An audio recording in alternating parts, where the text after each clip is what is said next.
modern society really values a return on investment on anything that you actually do. And I think one of the troubles that we face with education is that there should always be a return on investment with an educational endeavor. And I am all for that. I think about the rational choice model of this, right? Where you calculate the benefits and you subtract the costs and you see if there's some sort of profits from that's left over.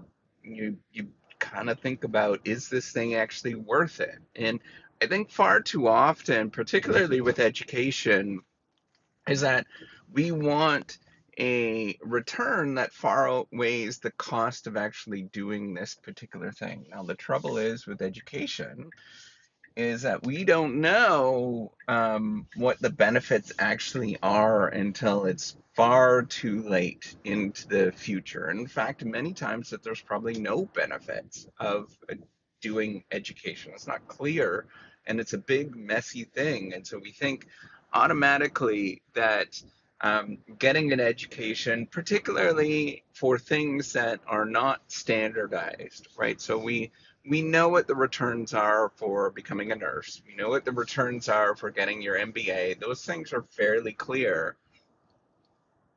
But there's many things that we just don't know what the returns actually are. Is there a return on getting a degree in anthropology? For some, yes. On average, no. Right? Like on average, it's a pretty not great career choice, and I apologize for anybody that's doing anthropology, but you understand where I'm coming from. But some people do benefit from this, right? That there is a clear positive benefit financially. And I'm talking about very financially, very rational minded, right? So there might be somebody that takes an anthropology degree and becomes the next Sarah Blakely and creates Spanx, for example, or, becomes a billionaire because of the education that they actually get. And so it's very challenging to know what the returns are of particular activities. So we end up defaulting to the things that are fairly standardized, and we know what those things are. We know it's the sort of professionalization of education is well known because we know what the returns actually are. They're clear on those particular things, the things that have sort of short-term wins.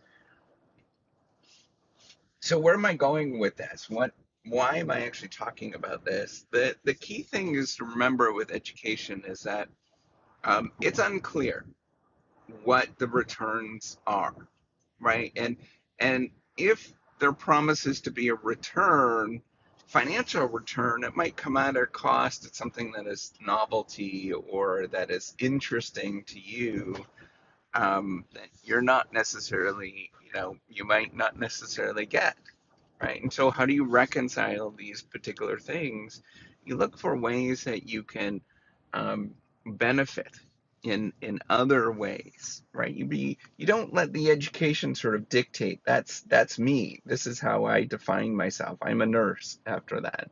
You use it as a way that you can leverage and turn it into something that's interesting and know that it's one little kind of tiny step, right? It's not the end all and be all. And I think that's where the trouble happens, and we get kind of confused as we think that it's a ticket. It's this kind of like solid thing in our minds, what this thing is, right? And it's like a square box. We know what a square box looks like. We don't know how to work with that square box to turn it into something really beautiful that we would never think about, right? That wouldn't necessarily, or turn it into sort of whittle away to turn it into, not a square box, but turn it into something that is a cube, or I guess that's what a square box is, but something that is much more beautiful than just a plain old square box, right? And I think if we have that belief, if we know that it's just a small stepping stone, and we don't necessarily need to have a return on something, and it's one of many things that we're going to encounter. I think it's wise to not necessarily be rational all the time, but there's constraints, right? Like here's the thing that you have to think about is you have to first of all, be well aware of the costs of what you're doing and understand that there are costs and benefits before you actually go and make that leap of faith, because it might not necessarily be worth it, right? There's many degrees, there's many things that you can take that are just fantastically wonderful, right? But if you were to tell me then I'm going to have to pay, give me an example, right? I want to become a florist, or I want to learn how to make floral bouquets, but you tell me it's going to cost $10,000 to learn this particular skill. That's beautiful, and I love that. And I love the fact that people do that kind of stuff.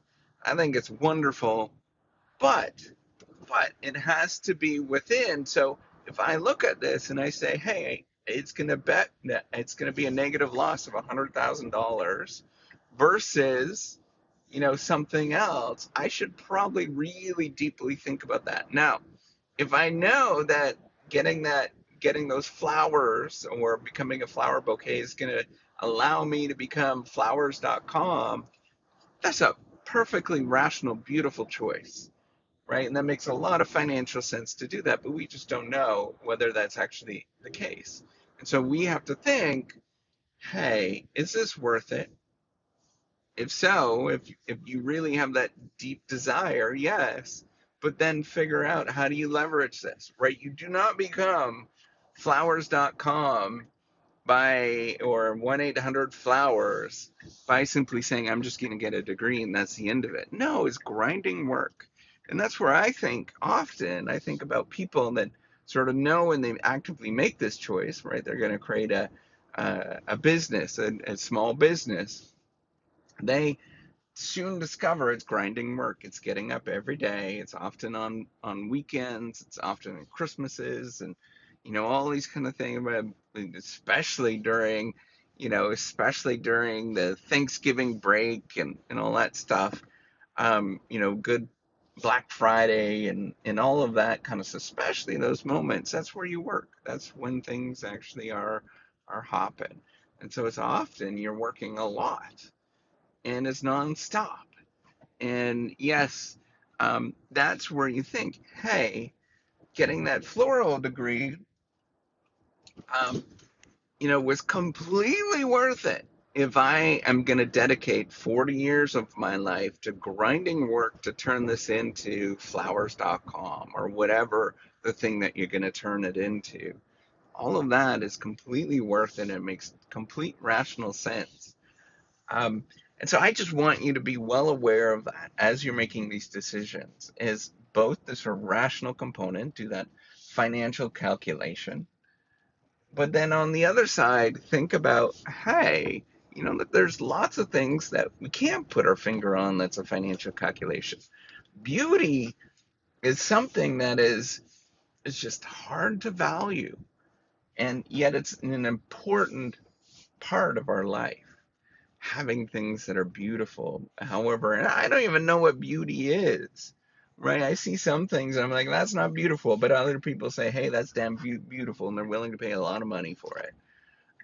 So I just want everybody to be thoughtful when they make these choices, and education's one small choice of our lives where there's many things like this where we have to stop and think, make that sort of financial calculation, know what the cost is, and say, hey, is this worth it? And if it's worth it, if it adds passion and all of that kind of stuff, and you can justify it in a really rational sense, like this is something I'm going to spend the rest of my life on, then by all means do it.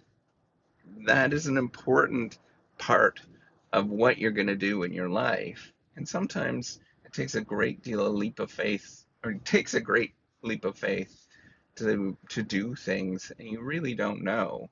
But if it is, I think it makes sense. All right, take care. Have a wonderful day.